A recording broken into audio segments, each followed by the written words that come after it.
റസൂലുള്ളാഹി സ്വല്ലല്ലാഹു അലൈഹി വസല്ലം തങ്ങൾ നമ്മുടെ പ്രശ്നങ്ങളെ അഭിമുഖീകരിച്ചുകൊണ്ട് പറഞ്ഞു, നിങ്ങളിലെ ഏറിയ കൂറുമുള്ള പ്രശ്നം സമ്പത്തിനെ ഭൂമിയെ ചൊല്ലിയുള്ള പ്രശ്നമാണ്.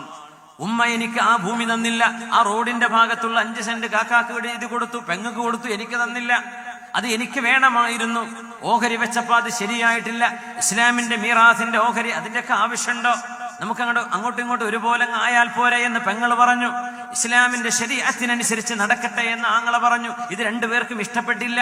പിണക്കമായി, വെറുപ്പായി. സ്വന്തം പിഞ്ചു മക്കൾ, അവരുടെ ജ്യേഷ്ഠാനുജന്മാർ, പെങ്ങന്മാരുടെ മക്കളുടെ മക്കൾ പരസ്പരം കണ്ടാൽ മിണ്ടാതെയായി. ഈ പിണക്കമൊക്കെ എന്തിന്? 5 സെന്റ് ഭൂമിക്ക്. നമുക്ക് നമ്മുടേതായി ഉറപ്പായി കിട്ടുന്ന ഭൂമി, ആറടി മണ്ണിലെ ഏതാനും ചില ഇഞ്ചുകളല്ലാതെ എന്താണ് നമ്മുടേതായിട്ടുള്ളത്? ഇതിനു വേണ്ടി ബന്ധങ്ങളെ മുറിച്ചു കളയുകയും കുടുംബങ്ങളിൽ പ്രതിസന്ധികൾ ഉണ്ടാക്കുകയും മക്കളോട്, ജ്യേഷ്ഠാനുജന്മാരോട്, പെങ്ങന്മാരോട് പിണങ്ങുകയും ചെയ്യുന്നവർ കേൾക്കണേ. വലാ തസ്ദദ് ഫീ തഖൂം ഫഇന്നക തഅതി യൗമൽ ഖിയാമത്തി വഅലൈക സബ്ഉ അറദീൻ.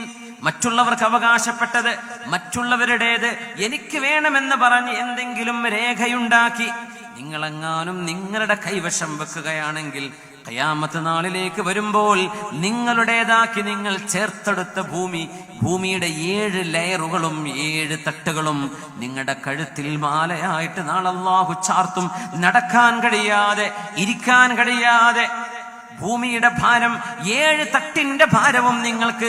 ഒരു ചാണാണ് നിങ്ങൾ അന്യായമായിട്ട് അയൽവാസിയുടേത് മതില് തിരക്കിയിട്ട്, വേലി തിരക്കിയിട്ട് ഒരു ചാണ് സ്ഥലമാണ് നിങ്ങൾ പിടിച്ചെടുത്തതെങ്കിൽ 7 ഭൂമിയുടെ 7 ലെയറുകൾ, വമിനൽ അർളി മിസ്ലഹുന്ന, ഭൂമിയുടെ കോർ വരെയുള്ള 7 ലെയറുകൾ, അത്രയും ആഴത്തിലേക്ക്, അത്രയും ഒരു ചാണിനെ അല്ലാഹു താഴ്ത്തുകയും 7 ഭൂമിയുടെ 7 ലെയറുകളായി കഴുത്തിൽ നിങ്ങൾക്ക് ചാർത്തപ്പെടുകയും ചെയ്യും.